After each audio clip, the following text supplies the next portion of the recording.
Welcome to social post health. నేను మీ వాసవి ఆచార్య. ఏంటి మీ పిల్లలు ఆటిజంతో బాధపడుతున్నారా? సడన్గా నిద్రలో లేచి ఉలిక్కి పడుతున్నారా? చాలా బ్యాడ్ డ్రీమ్స్ వస్తున్నాయని కంప్లైంట్ చేస్తున్నారా? జంక్ ఫుడ్కి ఎక్కువ అలవాటు పడుతున్నారా? అండ్ సోషల్ గ్యాదరింగ్స్లో గ్యాదర్ అవ్వాలంటే షై ఫీల్ అవ్వడం కానివ్వండి, సిగ్గుపడడం కానివ్వండి, ఇలాంటివన్నీ చేస్తున్నారా? ఓకే, సో వీటన్నిటి మీద ఈరోజు మనతో మాట్లాడడానికి స్టూడియోలో అయితే ఉన్నారు. రాహుల్ గారు ఉన్నారు. హీఈస్ అ పీడియాట్రిషియన్ అనమాట. సో సార్ని పిలిచి అసలు చిన్న పిల్లల్ని ఎలా కేర్ చేయాలి అనే టాపిక్ మీద సార్తో డిస్కస్ చేద్దాం. సో సార్ని వెల్కమ్ చెప్పేద్దామా?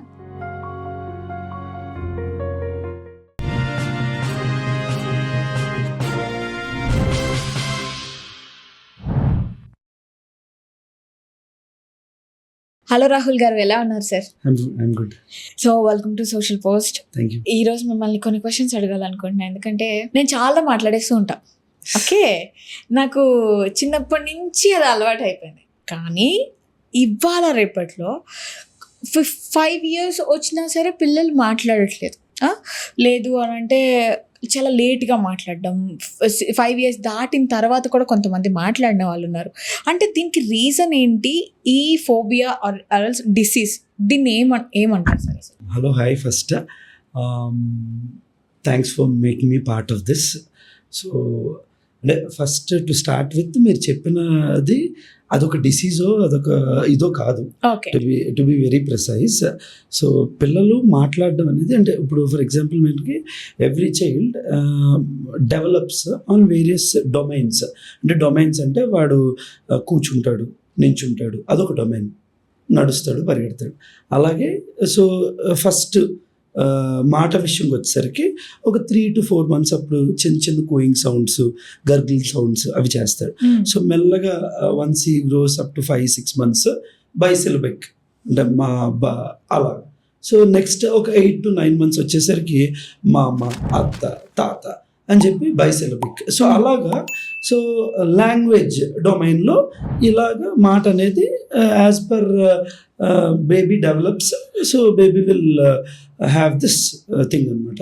సో ఈ ప్రాసెస్లో ఏంటంటే మనం ఒక బ్యారియర్ పెట్టుకుంటాం. లైక్ ఈ డొమైన్లో అంటే లాంగ్వేజ్ డొమైన్లో ఓ 3 నెలలకి ఇలాంటి సౌండ్స్ చేస్తున్నారా, ఒక 6 నెలలకి మోనోసిలబిక్ ఇందాక చెప్పినట్టు, అలాగే 9-10 నెలలకి బైసిలబిక్ మామ, అత్త, తాత ఇలాగ అంటున్నారా అనేది మనం గ్రాస్ నోట్ మనం చెక్ చేసుకుంటాం. అంటే as a paediatrician we would identify, అంటే మనం పేరెంట్స్ని అడిగినప్పుడు ఈ సెగ్మెంట్స్లో ఈ ఆస్పెక్ట్స్లోనే we will check things.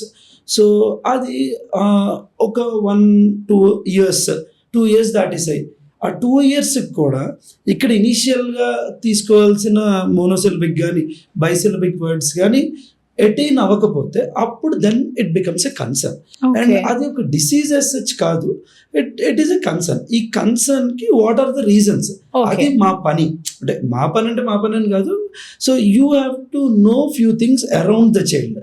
So ఆ చైల్డ్ని ఎలా హ్యాండిల్ చేస్తున్నారు, వాడి ఎమోషనల్ కోఎఫిషియంట్ ఎంత ఉన్నది. ఎమోషనల్ కోఎఫిషియంట్ అంటే వాడికి ఎమోషనల్ సపోర్ట్ ఫ్రమ్ హోమ్ ఎలా ఉంటుంది. అలాగే screen time is another important factor. So వాడిని ఎలా ఎంగేజ్ చేస్తున్నారు, సో అది ఇంపార్టెంట్. అంటే సో వాడికి అంటే ప్లే యాక్టివిటీ ఎలా ఉన్నది, సో అండ్ ఎంతవరకు స్క్రీన్స్కి ఎడిక్ట్ చేసేస్తున్నారు. సో అది one of the important factor. And what I personally believe is non verbal కమాండ్స్కి రెస్పాన్స్ ఇచ్చాడు. అంటే పిల్లడికి మాట్లాడే అవకాశం మనం కల్పించాలి. టు బి ఫ్రాంక్, నేను I take it with an example. So ఒక చైల్డ్కి వాడికి అందలేని పాయింట్ దగ్గర ఒక వాడికి కావాల్సిన టాయో వాడికి కావాల్సిన థింగ్ ఏదో ఉన్నది, he can't reach on his own. So వాడి మీ పర్స్పెక్టివ్లో ఏంటి, hill come and asks like నాకు పలానా ప్లేస్లో ఉన్న టాయ్ కావాలి అని అడగాలి. So that is what is expected from a 2 or 3 year old kid. But the same kid, if picks his mother and takes to the point and just shows and won't say anything, నోరిప్పి ఏమి అడగడు, కానీ ఫింగర్తో దాన్ని చూపిస్తాడు. అక్కడి నుంచి మన role start అవుతుంది. If the mother, because she understands that he needs the thing on the shelf, తీసుకొచ్చి ఇచ్చేస్తుంటే ఆడికి మాట్లాడాల్సిన అవసరం లేదు. సో మాట్లాడాల్సిన అవసరం లేనప్పుడు ఆడు ఎందుకు మాట్లాడతాడు అంతే. So this is my understanding.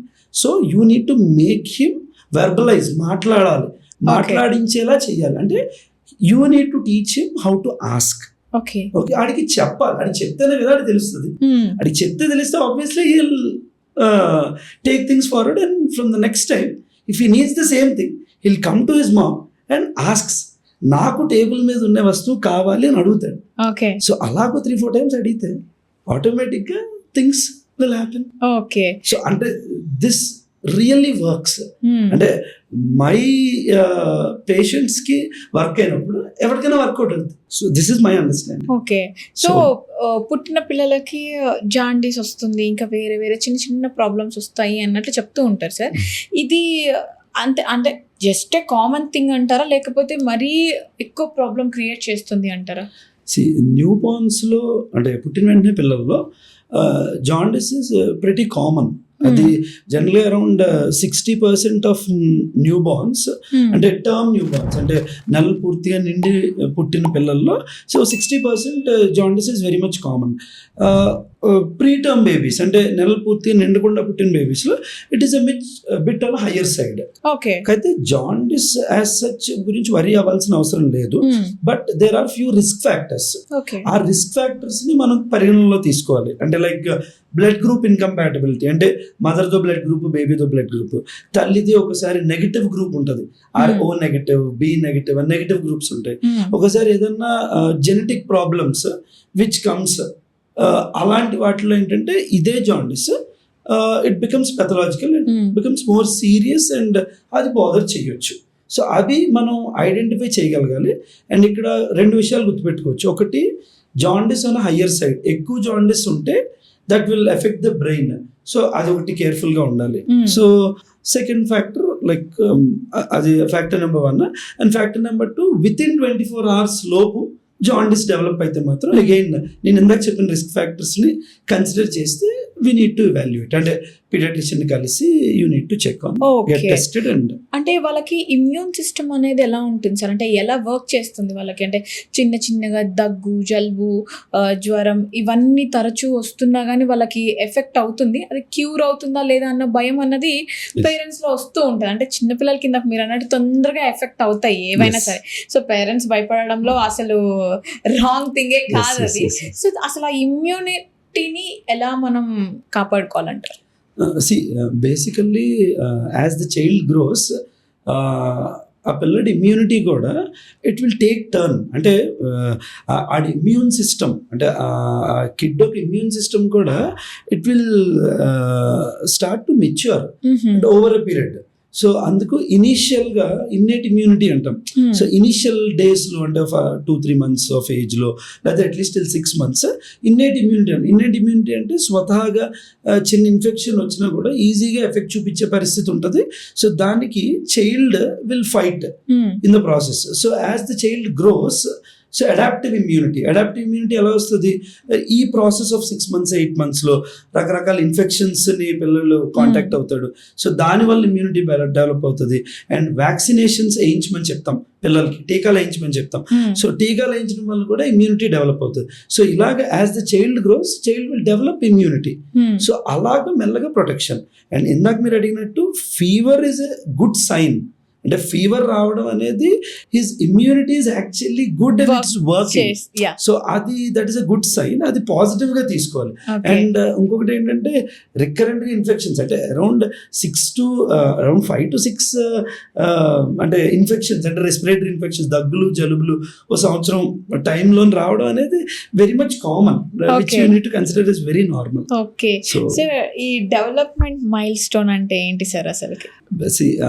Like ఇందాక చెప్పినట్టు చైల్డ్ డెవలప్ అవుతున్నప్పుడు సో ఆన్ వేరియస్ డొమైన్స్ పిల్లడు ఎదుగుతాడు.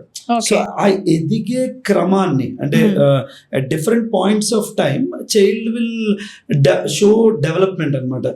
సో దానికి ఒక మార్క్స్ ఉండాలి కాబట్టి దాన్ని మైల్ స్టోన్స్ అని అంటాం. సో అలాగే దీనికి ఏంటంటే డొమైన్స్ అని అన్నాను కదా ఇందాక. యాజ్ టు గ్రాస్ మోటార్ అంటే పిల్లడు ఫస్ట్ మెడల్ నిలబెట్టాడు, బోర్లా పడ్డాడు, రోలింగ్ ఓవర్ అంటాం. దాని తర్వాత కూర్చుంటాడు, సో అలాగే నించుంటాడు, దాని తర్వాత నడుస్తాడు, పరిగెడతాడు. So this is gross motor. అలాగే ఫైన్ మోటార్ అంటే చేతికి ఏమైనా ఇస్తే క్రూడ్గా పట్టుకోవడం, సో అక్కడి నుంచి 2 fingers-తో పట్టుకోవడం, సో దేన్నన్నా హ్యాండ్ టు హ్యాండ్ ఎక్స్చేంజ్ చేయడం. So these are fine motors. And అలాగా లాంగ్వేజ్ యాజ్ టోల్డ్ ఇలా లాంగ్వేజ్ మైల్ స్టోన్స్ ఇనిషియల్గా కూయింగ్ సౌండ్స్ చేయడం, అక్కడి నుంచి బైసిలబిక్ వాడడం, అంటే మా అప్ప అత్త, దాని తర్వాత అమ్మ అత్త. సో ఇలాగా ఒక 1-2 years వచ్చేసరికి ఒక 50 words vocabulary by end of 2 years. ఆ 50 words with meaningful conversations of 2 or 3 sentences కూడా మాట్లాడే పరిస్థితి రావచ్చు. సో ఇది లాంగ్వేజ్. అలాగే సోషల్ ఇంటరాక్షన్, అంటే చూడగానే 2 నెలలకి తల్లిని చూసి నవ్వడం, సో సోషల్ స్మైల్ అంటాం. సో మెల్లగా 5 నెల 6 నెలలకి స్ట్రేంజర్ యాంగ్జైటీ, సమ్ ర్యాండమ్ పర్సన్ని చూడగానే ఏడుస్తుంటారు పిల్లలు. So that is something very normal, అదొక డెవలప్మెంటల్ మైల్ స్టోన్. అలాగా పేరెంటల్ ఇంటరాక్షన్, నెక్స్ట్ మిమిక్రీ, అంటే 1.5-2 yearsకి పేరెంట్స్ ఏం చేస్తుంటారో అది చూసి పిల్లల మీద రిపీట్ చేయడం స్టార్ట్ చేస్తారు. సో ఇది సోషల్ మైల్ స్టోన్. సో ఇలాగ ఒక 4 domains-లో డెవలప్మెంట్ అనేది అసెస్ చేయడానికి మనం పెట్టుకున్న పారామీటర్స్. సో ఈ పారామీటర్స్ లో మనం అసెస్ చేసుకోవాలి. సో మీరు చెప్పారు సార్, ప్రతి స్టేజ్ కి మారుతూ ఉంటుంది మ్యామ్, అది టార్గెట్ మైల్ స్టోన్ అని చెప్పేసి. అప్పుడే ఇంకా వాళ్ళు అబద్ధాలు చెప్పడం కూడా స్టార్ట్ చేస్తారనమాట. తింటే తినలేదు అని చెప్పి, తీసుకుంటే తీసుకోలేదు అని చెప్పి. అంటే ఇది కూడా క్వైట్ కామన్ అంటారా? ఇంకా ప్రతి దానికి కూడా వీడు అబద్ధమే చెప్తున్నాడు అని అనుకుంటూ ఉంటారు పేరెంట్స్. లేదురా నువ్వు నిజంగానే అబద్ధం చెప్తున్నావు, అక్కడ అలా లేదు అని అంటే దాన్ని ఎలా కంట్రోల్ చేయాలి అంటారు?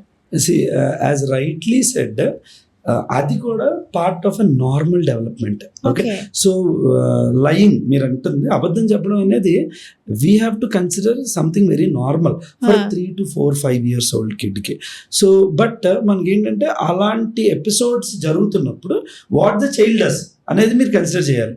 So child is actually testing his mentation, అంటే he is like checking on us whether ఇలాంటి రెస్పాన్స్ ఒక దీనికి ఇస్తే హౌ ఇట్ వర్క్స్ అనేది be keeping in a constant testing thing అనమాట. So that is something very normal. అయితే దాన్ని అడ్రస్ చేయడం అంటే, so it shouldn't be grave, అంటే వాడి అబద్ధం వాడికి ప్రాబ్లం క్రియేట్ చేయకూడదు, to be very precise. So అలాంటప్పుడు యాజ్ పేరెంట్స్ మనం ఏం చేయాలి? So as parents we need to first understand the situation. అంటే ఏ సందర్భంలో అలాంటి ఆన్సర్ అలాంటి రెస్పాన్స్ ఇవ్వాల్సి వచ్చింది అనేది first as parents we need to understand. And first we need to calm him down and explain the situation. So this is not the right way to give a response to a situation. So and అక్కడి నుంచి modelling చేసుకోవాలన్నమాట. We need to counsel him. If it's like అంటే కాన్స్టెంట్గా ఇదే behaviour extend అవుతుంటే definitely we need to counsel him in a proper direction. Okay, so కొంతమంది ఏంటంటే sir పిల్లలు చాలా హైపర్గా ఉంటారనమాట, హైపర్ యాక్టివిటీస్ అన్నీ చేసేస్తూ ఉంటారు. సో ఈ హైపర్ యాక్టివిటీని అండ్ ADHDని ఎలా ఐడెంటిఫై చేయాలి? హైపర్ యాక్టివ్ కిడ్ ఈజ్ అంటే నేను ఒక phrase I can use it. So hyperactive kid is like regulatable person, అంటే very high energetic regulatable person. So ఇక్కడ you address like ADHD. ADHD అనేది ఒక neurodevelopmental condition. So where even ఈ child కూడా hyperactive గా hyper energetic గానే ఉంటాడు, but he can't be regulated at times. So ADHD అనేది మీకు అర్థం అవ్వాలి. So ADHD has a few components again. సో ADHD is inattention, అంటే అది ఎక్కువ టైము ఒక దాని మీద నిలకడగా కాన్సన్ట్రేషన్ అనేది ఉండదు. అండ్ సెకండ్ ఏంటంటే he will be very impulsive. Okay, and obviously is the third component is he will be very hyperactive. and కుదుటుగా ఒక దగ్గర కూర్చోబెట్టలేదు. సో ఈ 3 components ఉండే ఒక న్యూరో డెవలప్మెంటల్ కండిషన్ ADHD అంటాం. సో జనరల్గా ఏంటంటే మనం ఒక హైపర్ యాక్టివ్ కిడ్ని so you can easily identify. ఎలా అంటే మనం ఒక సెట్టింగ్లోకి తీసుకెళ్తే it is very easy. For example ఎవరి దగ్గర ఒక నార్మల్ హైపర్ యాక్టివ్ కిడ్ ఎవరి దగ్గర హైపర్ యాక్టివ్ ఉంటాడు? అయితే ఇంట్లో ఉంటాడు, లేకపోతే ఫ్రెండ్స్ దగ్గర ఉంటాడు, లేకపోతే పేరెంట్స్ దగ్గర, లేకపోతే ఫ్యామిలీ మెంబర్స్ దగ్గర ఉంటాడు. He can't show the same hyper activeness in school or in a public setting. Okay, but ఒక ADHD kid is not the case. So వాడు ఇంట్లో ఉన్న ఒక పబ్లిక్ సెట్టింగ్ ఆర్ స్కూల్లో ఉన్నా కూడా because he can't control his impulsiveness, he can't put his attention span, అంటే చాలా తక్కువ ఉంటుంది attention span. he can't sit for a while and obviously will be hyper active. So అది సెట్టింగ్ మారినా కూడా that behaviour won't change. And that is a simple hack to differentiate. అదే general గా ఏంటంటే చాలా మంది పేరెంట్స్ వచ్చి just because is hyper active they will tend to label like maybe వీడికి ఏమైనా ADHD లాంటి సిమ్టమ్స్ ఏమైనా ఉన్నాయా అని అడుగుతారు. It's a simple hack. So ఇలా మనం ఈజీగా డిఫరెన్షియేట్ చేసుకోవచ్చు. అంటే వాళ్ళిద్దరి మధ్య ఉన్న తేడాలను ఎలా అబ్జర్వ్ చేయాలి సార్? అదే చెప్తున్నాను కదా, సెట్టింగ్ మారిస్తే తేడా తెలిసిపోద్ది కదా. అంతేనా? అంతే కదా, వెరీ సింపుల్. ఓకే. సో ఇప్పుడు this is not malaria or dengue like మనం ఒక సెట్ ఆఫ్ టెస్ట్లు ఉంటాయి, పలానా టెస్ట్లు చేస్తే పలానాది ఐడెంటిఫై చేయడానికి ఏం లేదు. So these are some neuro developmental conditions. So ఈ న్యూరో డెవలప్మెంటల్ కండిషన్స్కి ఏంటంటే will have a set of questionnaire. So ఈ క్వశ్చనర్ని బేస్ చేసుకొని అండ్ ఈ సిమ్టమటాలజీ ఇందాక నేను చెప్పిన ఈ 3 సిమ్టమ్స్, ఓకే, కొంచెం ఇన్అటెంటివ్నెస్, కొద్దిగా impulsive behaviour and hyper activeness.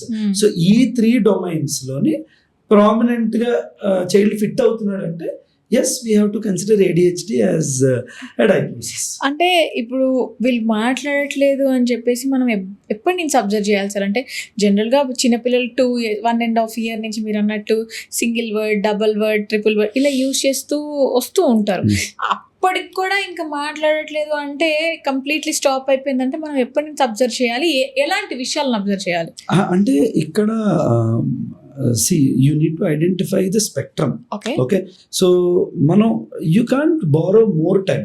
జనరల్గా చేసేది ఏంటంటే మీ నాన్నకు కూడా 5వ సంవత్సరంలో వచ్చారా మాటలు నీకు కూడా వస్తాయి, so don't be in a rush అన్నట్టు గ్రాండ్ పేరెంట్స్కి ఏదో ఉచిత సలహాలు ఇస్తారు frankly. Okay, so that is actually not right because everything has a window.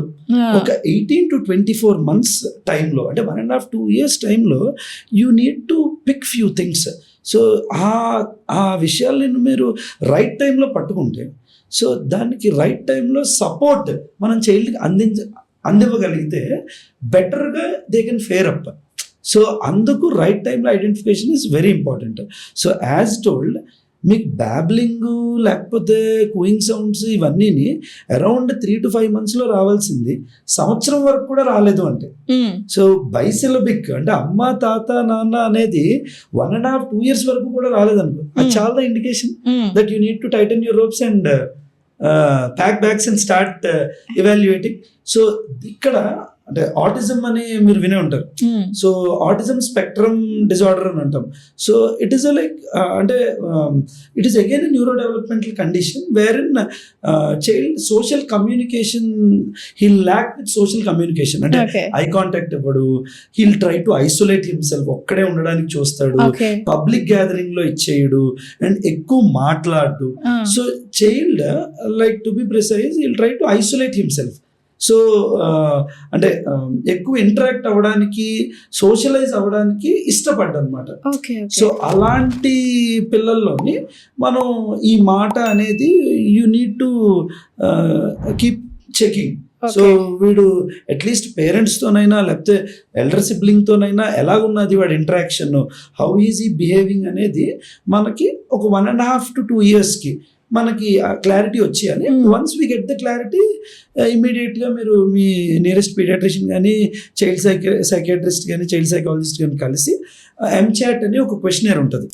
So అంటే modified autistic questionnaire for toddlers అనమాట. So MCHAT is more better way to identify.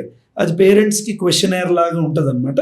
So based on that will identify whether is your child fitting into ఈ spectrum డిజార్డర్లో fit అవుతున్నాడా లేదా అని చూసుకొని accordingly we need to address.